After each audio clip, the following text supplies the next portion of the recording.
भगवान ने गीता जी में कहा, अनित्यम सुखम लोको मिमम प्राप भजस्व माम। माया के छलावे में, अनित्य भोगों में, दिखावटी सुखों में समय नष्ट मत करो।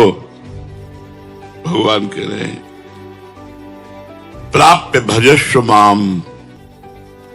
इस लोक में जो तुम्हें मनुष्य शरीर मिला है, ये भजन के लिए मिला है। कोई बिरला ही विवेकवान ये समझ पाता है कि भजन के लिए हमें मनुष्य शरीर मिला है। हम लोग क्या है, जब अपने से आगे वाले को देखते हैं कार में, विशेष सुविधाओं में, विशेष धनी, तो ऐसा लगता है कि ये सुखी है। हमें एक भ्रम बना रहता है। अपनी पत्नी, अपने धन, अपने मकान, अपने पुत्र, अपना ज्ञान, इससे हम संतुष्ट नहीं रहते। हम दूसरों की पत्नी, दूसरों के धन, दूसरों का मकान, दूसरों की सुविधा, दूसरों का बुद्धिमानी, भले वो बेईमानी से कमा रहा है, हमारे अंदर ये रहता है, ये सुखी है। लेकिन आपको सच्ची कहते हैं, सुख किसमें? भगवान की सर। इसीलिए न पारमेष्ठ्यम न महेंद्र धिष्ण्यम। पारमेष्ठ्यम बहुत बड़ा पद होता है ब्रह्मा जी का। न सार्वभौमम, सार्वभौम ब्रह्मा का पद पारमेष्ठी से लेकर के बहुत छोटा है। सार्वभौम मृत्यु लोक का है, इंद्रलोक, ये सब नहीं। मतलब क्या भगवान में सुख है कि बड़े बड़े पद, बड़ी बड़ी भोग सामग्री, बड़ा ऐश्वर्य, ये सब छूट जाता है। लेकिन हम लोग अपने मन में, हमारे बगल वाला हमसे ज्यादा सुखी है, अमुक सुखी है, अगर मेरे पास इतना धन हो तो मैं सुखी हो जाऊं। 100 की सोचता है, फिर 1000 में पहुंचता है, फिर लाख में पहुंचता है, फिर करोड़ों में पहुंचता है, फिर अरबों में पहुंचता है। वो बढ़ता चला जाता है। माया का कार्य है मांग को बढ़ाना, भक्ति का कार्य है मांग को मिटा देना। जब माया में आप रहेंगे तो आपकी कामनाएं बढ़ती रहेंगी, ये हो जाए, ये हो जाए, ये हो जाए। और जब भक्ति होगी तो ये होगा, जोई जोई प्यारो करे सोई मोहि भावे। प्यारे जो करेंगे वो बहुत अच्छा करेंगे, बहुत अच्छा करेंगे, विश्वास करो। भगवान कह रहे अनित्यम सुखम लोको मिमम प्राप्य भजस्व माम। इस संसार में अनित्य सुखों का त्याग करके जो मेरा भजन करते हैं वही परमानंद को प्राप्त होते, भजस्व माम। लेकिन मन जो है वो हमारा साथ नहीं दे रहा, हमारी बुद्धि हमारा साथ नहीं दे रही। शरीर को ही मैं मानकर, भोगों को सत्य मानकर भगवान का विस्मरण किए हुए, भजन को छोड़े हुए लोग आशीर्वाद मांगते हैं संतों से। कोई कोई तो जबरदस्ती हाथ पकड़ के अपने ऊपर धरवाना चाहते हैं। इससे कुछ नहीं होता। यदि आप भजन नहीं करोगे, इस लोक में कोई आपको सुखी नहीं कर सकता। आप लिख लो, कागज में लिख लो, चाहे दिमाग में लिख लो, हमारी बात मान लो। भजन स्वयं करोगे तो आपके सारे पाप नष्ट होंगे, दुख नष्ट होंगे, विपत्ति नष्ट होंगे। इसलिए स्वयं को भजन करना होगा, अपना उद्धार स्वयं करना होगा। कोई किसी का उद्धार नहीं कर सकता। संत महात्मा ऋषि मुनि ये उपदेश दे सकते हैं, आपको मार्ग बता सकते हैं, पर चलना आपको ही होगा। अब ये मार्ग ऐसा है कि अब आपको हम समझाना चाहते हैं कि भगवान में बहुत सुख है, पर हमारे पास शब्द नहीं कि कैसे बताऊं कि आप लुभायमान हो जाएं और संसार के भोगों की तरफ से मन हटाकर भगवान का नाम जप करने लगे। इसलिए गोस्वामी जी ने कहा है, कहत कठिन, समुझत कठिन और साधत कठिन विवेक, होए गुणाक्षर न्याय। जो एक हम कहना चाहते हैं कि प्रभु में कितना अपार सुख है, पर मेरे पास वाणी में वो शब्द नहीं है। अनिर्वचनीयम प्रेम स्वरूपम। हम बताना चाहते हो, आप समझना चाहते हैं, लेकिन मन और बुद्धि ये प्रकृति के भोगों में लगे होने के कारण समझने नहीं दे रहे। अगर विवेक जागृत हो जाए और वो एकदम उसी में तन्मय हो जाए तो बात समझ। और विवेक बाजार में तो मिलता नहीं, विवेक संतों के संग से मिलता है। जितना सत्संग करोगे उतने आप विवेकवान बनते जाओगे। सत्संगी ही विषयों का त्याग करता है, नहीं एकांत में भजन करने वाला साधक भी बड़ी बड़ी चूक कर जाता है। और सत्संगी से चूक नहीं हो सकती, क्योंकि वो रोज नया दिमाग उसका फ्रेश होता रहता है। सत्संग के द्वारा रोज बुद्धि उसकी पवित्र होती रहती है। भगवान के नाम की अपार महिमा है। जिसको नाम जपने में मन लगने लगा तो समझो भगवान की विशेष कृपा उस पर हो गई। वैसे कृपा तो सब पर भगवान की है, सब पर मोरी बराबर दया। पर जिसके मन में आ गया अब मैं नाम जप करूंगा भगवान का, उसके ऊपर विशेष कृपा हो गई। त्रिकालदर्शी, तत्व दृष्टा, ब्रह्मर्षि, महर्षि, इन सबने ये अनुभव किया है कि नाम जप के समान कोई साधना नहीं है। जो नाम जप करते हैं इससे बढ़कर कोई साधना नहीं है।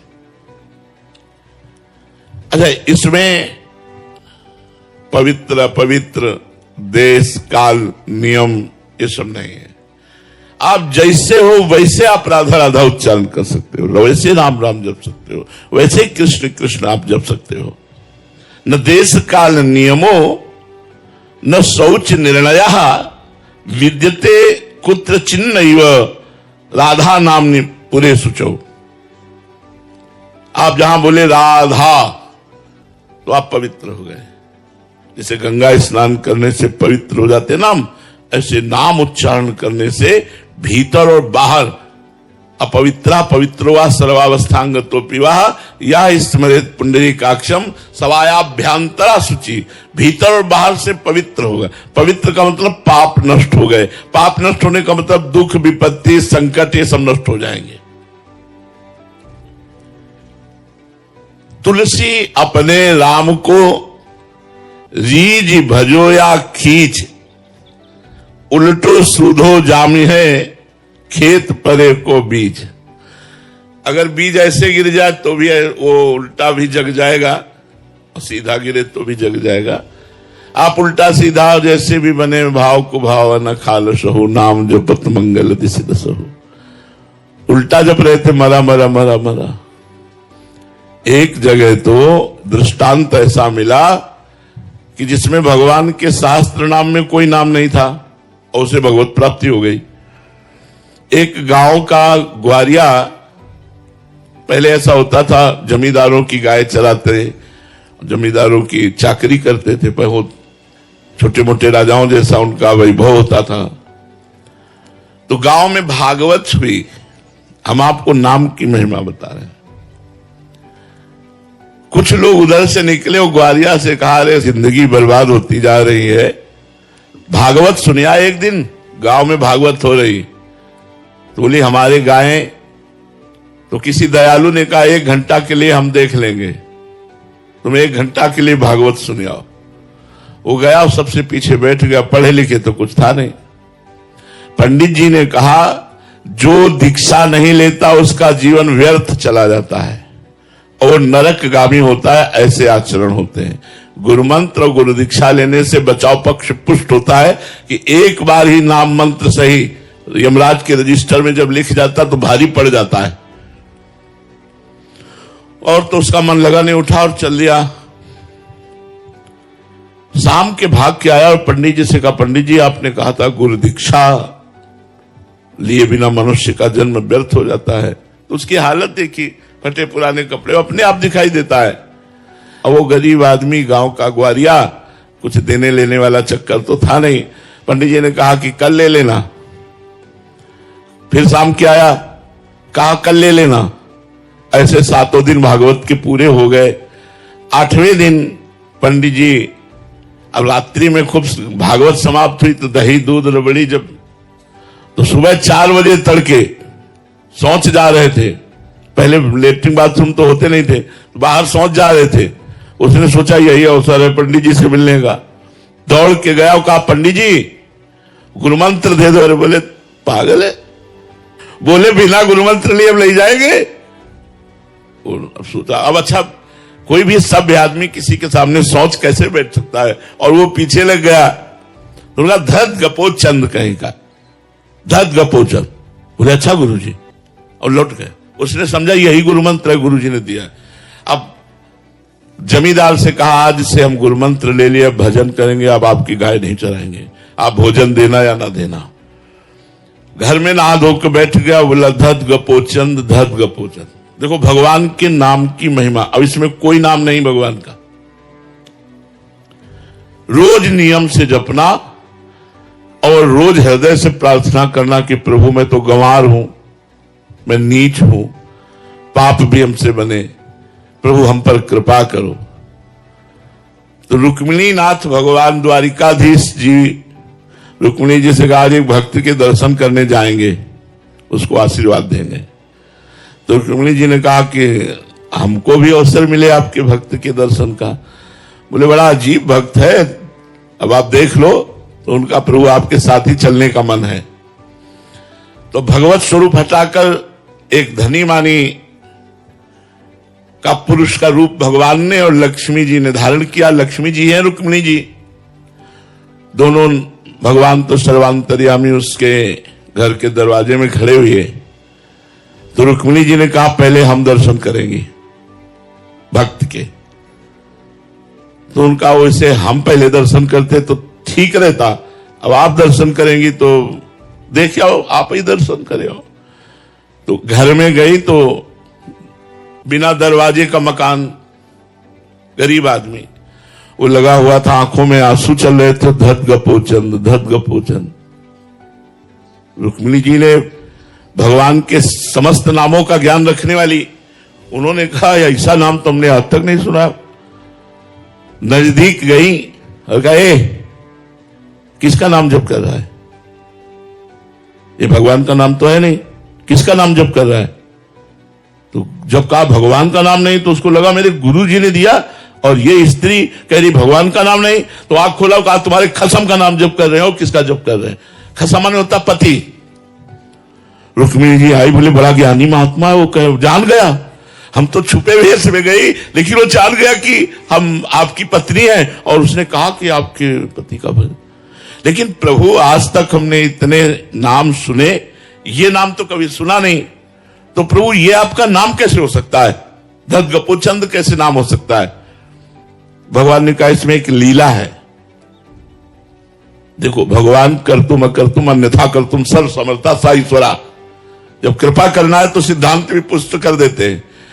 बोले मैं बाल अवस्था में जब था तो माखन चोरी लीला करता था। एक गोपी बड़ी चतुर थी, उसने अपना जो माट था माखन का वो बहुत ऊंचे में टांग दिया था।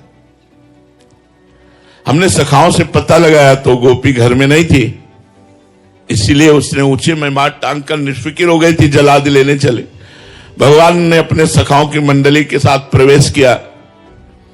उखल के ऊपर सखा, सखा के कांधे पे ठाकुर जी। अब तो नजदीक पहुंच गए, तो खुद खाते, सखाओं को पवाते, बंदरों को भी पवाते, सब दही से भरपूर। इसीलिए गोपियों की जैसा भाग्य किसका, स्वयं भगवान ने आनंद में चोरी लीला करके उनको सुख प्रदान किया। वो गोपी आई, देखा दरवाजा खुला है, समझ गई आज हमारी भगवान ने कामनाएं पूर्ण कर दी। वो भी सोचती थी कभी भगवान आवे और ऐसी लीला करे और हम पकड़कर उनको धमकावें, और फिर वो उनका जो रूप है वो हम पान करें। सखाओं ने कहा कन्हैया सावधान,